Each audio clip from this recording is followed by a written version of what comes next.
Dois Chrysler aqui, e no vídeo de hoje vou falar sobre o segundo episódio da primeira temporada de House of the Dragon. Afinal de contas, já temos a confirmação da segunda temporada, a série é um sucesso, bateu recorde aí na sua estreia, enfim, e aí a gente vai falar de todos os detalhes desse episódio, até porque, gente, que episódio animador. Já começaram aí a traçar as traições, como elas vão acontecer, e como eu falei, eu vou falar de todos os detalhes no vídeo de hoje com spoilers, então fica avisado caso você ainda não tenha assistido ao episódio. Lembrando vocês que eu tô fazendo análise semanal dos episódios aqui e muito provavelmente vão ter vídeos esporádicos, além dos vídeos de cobertura, então pra não perder nada, se inscreve e clica no sininho pra receber notificação pra quando tiver um vídeo novo, que eu sempre trago as novidades dos filmes e das séries aqui pra vocês o quanto antes vocês sabem. Bom, gente, como eu tinha comentado, né, na minha análise sem spoilers da temporada como um todo, esses dois primeiros episódios, eles eram episódios mais voltados pra uma introdução do que a gente ia ver como um todo na temporada.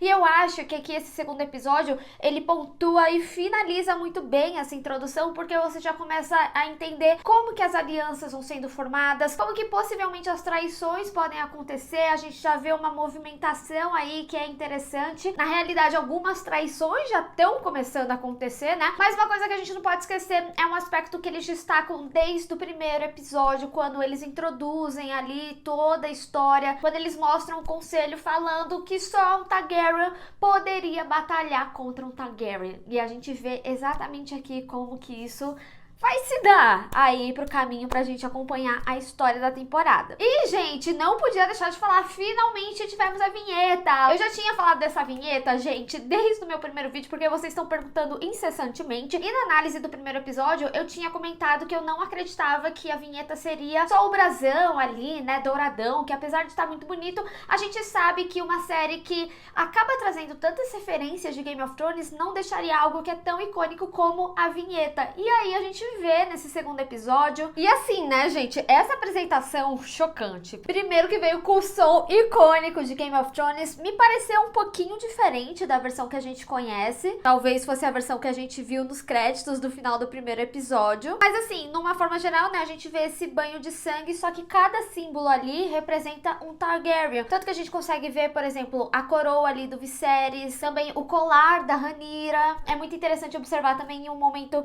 que o sangue tá passando, a gente vê uma imagem bem grande, assim, com os dragões, e tem o símbolo de várias casas, a gente consegue reconhecer alguns já são bem familiares, como os Lannisters, e é interessante também que a gente vê alguns aliados também no banho de sangue acontecendo ali na parede, enquanto o sangue dos Targaryens está passando. Então, por exemplo, tem um que a gente vê nesse tom meio azul Tiffany, verde água, meio caribenho, assim, né, que pra mim, na minha leitura, representa a casa dos Velaryon, da mesma forma que a gente tem esse outro tom mais verde, que representaria os Hightowers, que é a família da Alicent. Enfim, tem muitos detalhes. Acho que é válido a gente ir caçando o que representa cada um aí. Mas eu falei que ia ser épica!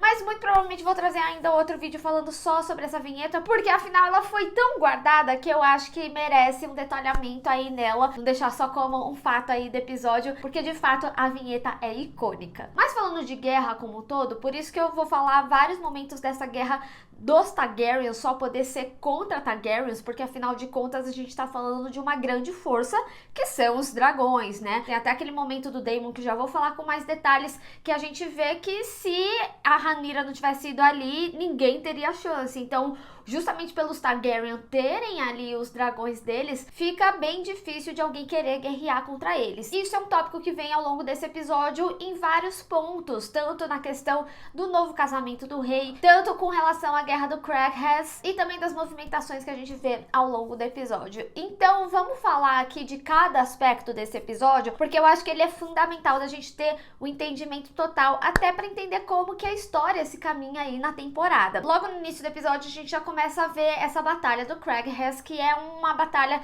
que vai perdurar bastante tempo ainda aí na história, mas a gente vê ela aqui já sendo situada e também as problemáticas disso, né? O Velaryon, ele traz como um grande problema, principalmente porque a casa Velaryon, né, ela tem grande parte da ilha ali, então os homens deles se centram realmente na água e por isso que eles estão sendo atacados e ele vem com esse problema pro rei e pede ajuda pra ele, né? E aí a gente vê o Viserys Viserys falando que ele não quer entrar em guerra, porque não é o objetivo dele, que na realidade ele como rei, ele deixa claro ao longo do episódio que o objetivo dele é não criar guerras, né? Mas ao mesmo tempo, a gente vê que a coroa como um todo, ela tá vendo de forma enfraquecida. O primeiro fator foi ele ter nomeado a Rhaenyra como herdeiro dele, e até um aspecto muito forte aqui no episódio, que ele fala que isso mostra certo enfraquecimento da família, porque qualquer pessoa que quisesse, por exemplo, atacar eles e matasse a Rhaenyra, acabaria com a linhagem dos Targaryen. E aí teria que acontecer algo similar ao que foi o conselho, enfim. Então isso demonstraria menos força, tanto que ele explica até porque seria interessante ele casar de novo. Não que ele não tinha o objetivo de trocar de herdeiro, mesmo que nascesse um homem, mas para que a linhagem Targaryen não acabasse. E aí, outro fator que o casamento ajudaria aí também seria a junção de outra família forte. E por isso o Velaryon vem falando sobre a filha dele, porque seria uma junção de forças entre as famílias e até mesmo faria com que pessoas que atacassem ele, os homens dele, principalmente por eles estarem ali na baia, ficariam com mais medo, porque ninguém teria a audácia de enfrentar um Targaryen. Ou seja, a junção das duas famílias também faria comprar briga com os Targaryens e ninguém quer isso. E, gente, eu acho engraçado que o Corlys, ele tá o episódio inteiro assim, dá um negocinho, ele fala, ó, o reinado tá vendo, hein? O Daemon pegou o ovo. Ó, o reinado tá vendo, hein? Você tá enfraquecido, meu filho. É muito engraçado ir observando isso ao longo do episódio. Então, quando eles falam sobre como a coroa, ela tá enfraquecida, é justamente por ele não ter uma rainha ali, então também não tem junção de força com outra família. Isso também demonstra certa fraqueza ali no rei, porque afinal de contas, ele não tá fazendo o que ele foi designado. Inclusive, eles deixam bem claro, né, que teve uma passagem de 6 meses.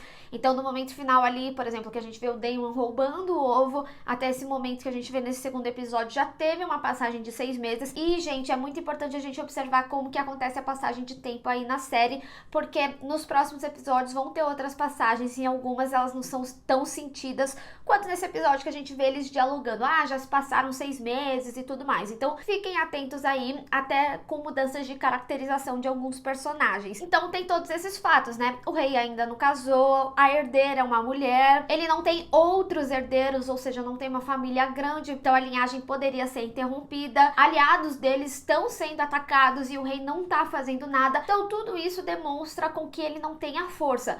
E é interessante a gente falar do Viserys, porque lá no primeiro episódio eu tinha falado como ele era um rei que era meio petequinha das pessoas, né? As pessoas do conselho iam e davam a opinião delas, o que ele deveria fazer, e ele acatava. A gente vê até a Rhaenyra, né, dando umas voltas aí nele e tudo mais.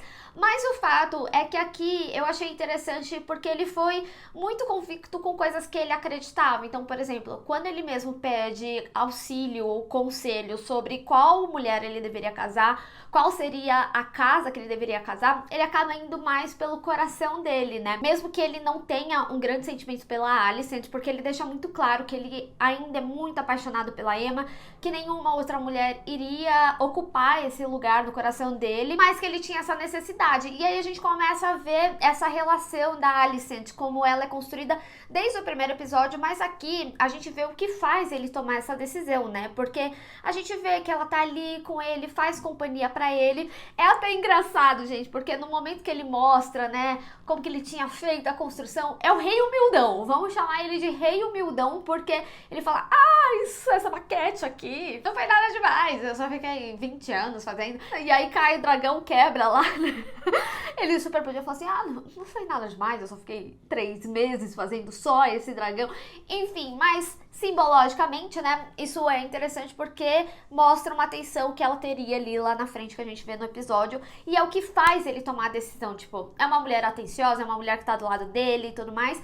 E, gente, é bizarro. A gente vê ali, né, o Velaryon colocando a filha dele pra jogo, e ela tem 12 anos. E aí eles até colocam aquela frase, né, que ela fala que a mãe falou que ela não precisa obedecer ele até os 14 anos, ou seja, né, consumar o casamento aí. Isso é bem comum nas histórias de Game of Thrones, mas, gente, eu achei tão interessante que eles conseguiram tornar a situação esquisita propositalmente, a ponto do próprio Viserys, que tá normalzão com essa situação, sabe? Ele acha estranho, sabe? Tipo, ai, a garota é muito nova, sabe? Ele demonstra incômodos e tudo mais. Então eu achei interessante a série demonstrar que é esquisito, até pra época é super esquisito a forma que as coisas aconteciam, mas ao mesmo tempo a série, ela te coloca numa posição de tipo...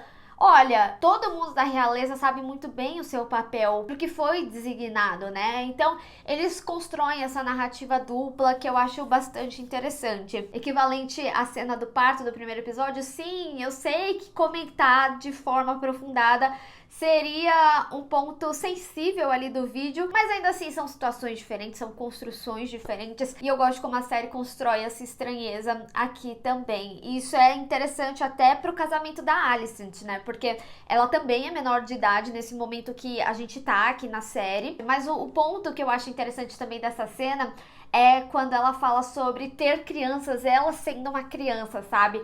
É muito bizarro, mas eu entendo o que a série quer fazer. E como eu falei, né, eles constroem toda a estranheza dessa cena e é algo que é muito bem feito, inclusive nos próprios diálogos. E não só a junção dessas famílias, também teria a representação de força, porque os Targaryen, eles teriam ali os dragões, né? E os Velaryon teriam a frota de barcos, então isso demonstra realmente muita força. Tem uma coisa que eu acho que é muito interessante trazer pra cá e que o episódio dá essas dicas, mas conversar e se aprofundar nisso, um aspecto que até o Dinho tinha falado na live que eu participei lá do Domingote dele com a Carol, é sobre como os Velaryons, eles também têm essa demonstração de poder com os dragões, né? Porque, afinal de contas, a gente tem a Rhaenys ali como a esposa do Corlys. Então, os filhos deles, né? Eles têm o sangue de dragão. Então, eles não só têm um aspecto visual similar dos cabelos dourados, né? Como eles explicam, mas também a junção da Rhaenys com o Corlys faz também com que os filhos tenham essa dominância dos dragões. Então, por isso que eles também falam sobre ser a família mais poderosa depois do rei, né, de uma forma geral. E eu também gosto como eles começam a construir aqui isso na série. Mas enfim, qual que era o meu ponto pra falar disso tudo também, retomando, né, sobre essa personalidade do Viserys, dele ser a peteca dos outros.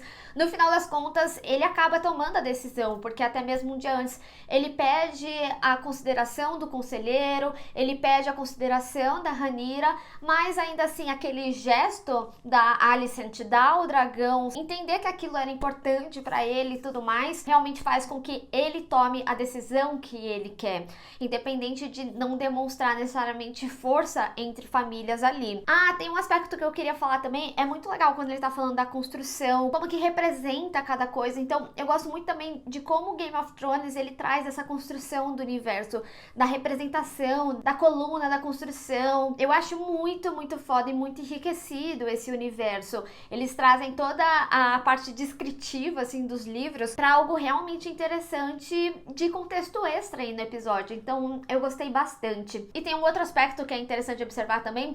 Logo no início do episódio, a gente vê ele fazendo tipo uma parte medicinal ali pra curar a ferida do dedo dele, porque a série tem mostrado pra gente que ele tem aquela ferida nas costas que não tava cicatrizando, e aí ele fala, né, que ele se machuca muito ali no Trono de Ferro, e no final do episódio a gente vê ele se machucando ali no dedo também, e aqui nesse segundo a gente vê ele começando a tratar essa região do dedo. Muitos de vocês chegaram a comentar da possibilidade dele ter diabetes, e por isso ele ter essa dificuldade de cicatrização e tudo mais, mas é interessante a gente observar como vai se construindo essa narrativa e como ele vai se machucando. Isso vai ser extremamente importante aí pra série. E como toda essa situação aí do Viserys com a Alicent, é muito importante a gente ver como já passa a ser uma traição, não é bem traição, né, porque é aquilo, todo mundo sabe o que foi designado ali.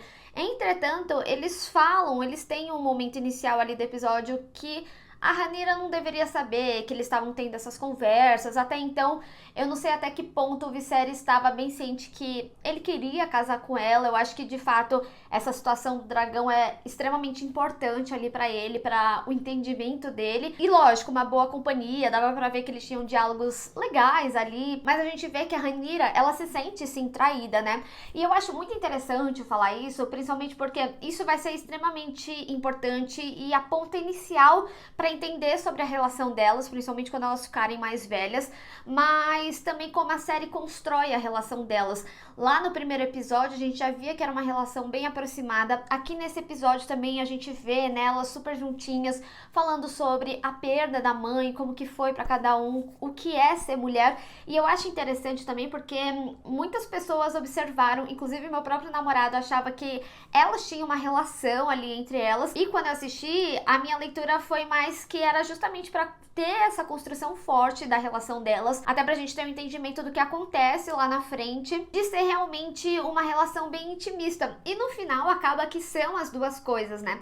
As atrizes, elas deram uma entrevista falando que, de fato, se você sentiu que essas coisas estavam ali, de fato elas estão, e foi algo que elas mesmas conversaram, e falou muito sobre essa relação de quando você tem a sua melhor amiga aos 14 anos, que é uma relação quase platônica e romântica, e ao mesmo tempo, aqui no contexto das personagens, né, é uma forma em que ambas entendem os seus papéis e elas acabam se fortalecendo. Então acho que é uma junção de um pouquinho dos dois, das duas relações, sabe? E elas falam justamente que é justamente porque elas são duas mulheres que não têm o privilégio de ter as suas escolhas. Então existe uma compreensão ali entre o papel de cada uma. Então eu achei muito interessante essa construção e eu acho que é por isso também que a gente consegue entender por que a Rhaenyra fica tão brava. Porque ao mesmo que ela entende que seu pai, ele tem que ter uma outra esposa, ainda assim ela era a melhor amiga dela, ela queria ter ouvido dela antes, sabe? Então ela se sente traída, porque ela sabe que não foi uma coisa do dia pra noite, e que coisas estavam acontecendo nas costas dela, na surdina. Porque uma coisa que a Rhaenyra demonstrou muito bem é que ela sabe como as coisas acontecem. Então achei muito interessante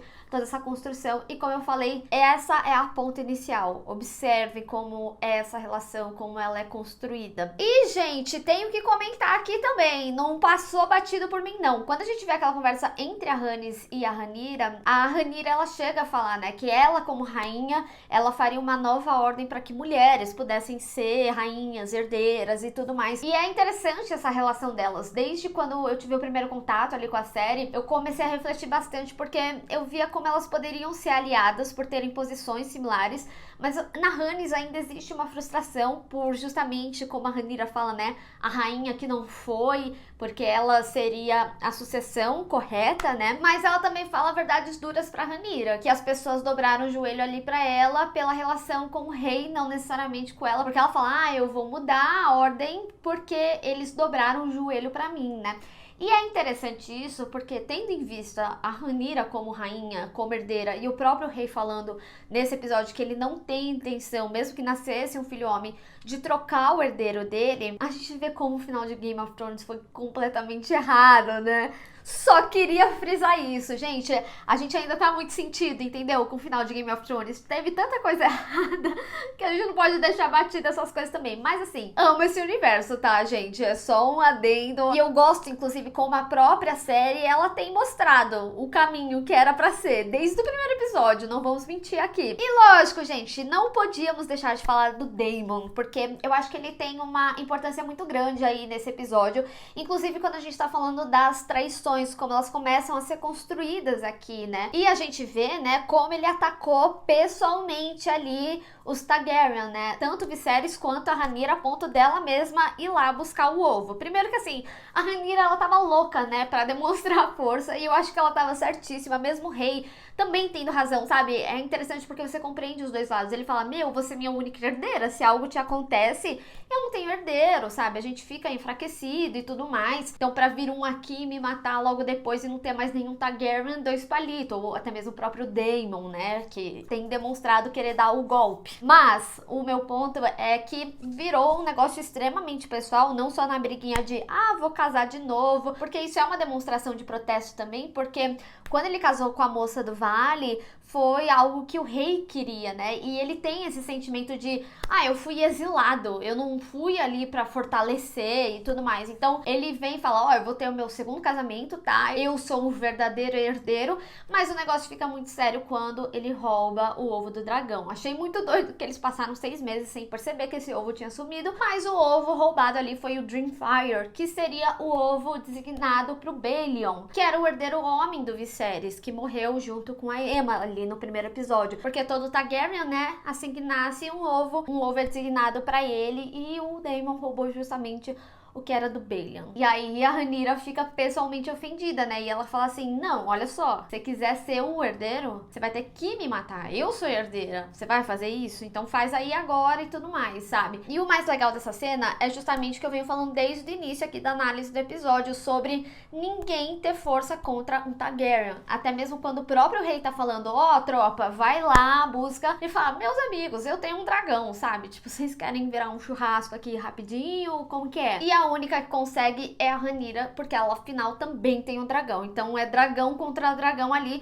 só um Targaryen contra outro Targaryen. Então é muito legal como o episódio ele frisa isso desde o primeiro episódio. Então achei sensacional isso. E não só, né? A Rhaenyra ainda faz o bololô no casamento dele. Porque a mulher achava que estava protegida, mas que na realidade ele tá guerreando de fato com o rei, que ela não pode se dar o luxo de se dar tão mal assim. Isso é muito importante, esse sentimento dela também, já aviso aqui vocês. E, gente, toda a cena, né, que incrível, maravilhoso, o que a gente mais quer ver é dragão na luta, mas a gente vê que se depender do Viserys não vai ter muito dragão lutando. Entretanto, no final do episódio a gente chega, né, no golpe, no possível golpe, né? Que é quando o Corlys ali, ressentido por não ter sido escolhido, né? Sua filha ser escolhida e fazer essa união pra demonstrar força, ele tá preocupado com a sua tropa, ele pediu ajuda e o rei falando, não, a gente não vai guerrear. E aí ele faz ali o acordo com o Daemon, né? E pro Daemon seria justamente bom porque ele provaria o valor dele. Então isso faria com que seria mais fácil convencer as pessoas que ele é a escolha certa, sabe? Meio que realmente dá o golpe. Ah, beleza, não vão falar que você é o herdeiro, mas você vai se fazer ser o grande nome que precisa, porque você vai salvar todo mundo dos problemas que o rei não quis ver. Então a gente volta também àquele aspecto da personalidade do Viserys, né? Sobre ele não ter necessariamente muita força. Você não necessariamente precisa ser um rei doidão, tipo o Daemon, mas você também não pode ser muito paradão. Então o golpe tá aí, né? O cara tá ali preocupado com o Craig Hess, porque até então é ele que tá sendo prejudicado, e os Targaryen estão lá, tipo, na corda do caranguejo. Complicado o negócio. Bom, gente, mas assim, de uma forma geral, eu acho que esse episódio ele é super impactante. Como eu falei, ele também faz parte da introdução de como as coisas estão acontecendo. Você já começa a ver exatamente como que estão sendo feitas essas alianças. Então a gente tem ali a junção do Corlys com o Daemon, a gente tem a Rhaenyra se sentindo ameaçada ainda assim, de algum momento ter um filho homem que pode ser o herdeiro e ter essa troca, não ser mais ela ali a herdeira, mesmo que o Viserys fale que ele não tem essa intenção, nunca se sabe, né? A gente vê muitas pessoas ali de olho, e também essa traição da amizade da Rhaenyra e da Alicent, sendo a Alicent a nova esposa, mesmo que a Rhaenyra sabia que o pai iria ter que casar de novo, ainda assim ela se sentiu traída porque ela não soube pela amiga dela, principalmente delas tendo essa amizade tão íntima. Então assim, gente, é absurda a narrativa desses episódios. Já tinha falado muito disso no primeiro, de como ele iniciou ali no conselho e como terminou com situações similares, mas ao mesmo tempo diferentes ali, e que dá início do que vai acontecer, e aqui a gente já começa a entender como que as peças se movimentam. Sério, é uma tremenda grande introdução para essa história, é muito interessante como tudo acontece. Ah, e tem um aspecto interessante também, né? A gente fala da Rhaenyra ali, que ela correu risco de ir, de fato, eles até falaram, ah, você devia ter trazido o Criston Cole e tal. Ela, não, tô protegida aqui pelo meu dragão, tá de boa, sabe? Mas enfim, esse episódio também trouxe a escolha, né, que seria tipo o guarda, a babá, né, que vai proteger aí a princesa, principalmente ela sendo herdeira. Eles demonstram bem aí no episódio, né, de que ela não pode se colocar em situações de risco, então por isso também a escolha ali. Sério, tá perfeito esse episódio, maravilhoso. Eu acho que ele é um episódio intenso, e quando você assiste uma segunda vez, gente, vem mais detalhes, clareia muito bem aí a mensagem do episódio. Mas eu quero saber de vocês, teve mais alguma coisa que vocês observaram que é importante e eu não falei aqui? E o que vocês estão achando ao todo, né, de House of the Dragon, se vocês curtiram, que já teve renovação, enfim, vamos discutir. Bem, pessoal, espero que vocês tenham gostado desse vídeo. Não esquece de deixar o seu gostei e compartilhar nas redes sociais. Inclusive, me segue lá, se inscreve no canal e clica no sininho para receber notificação para quando eu tiver um vídeo novo. Te vejo no próximo. Tchau!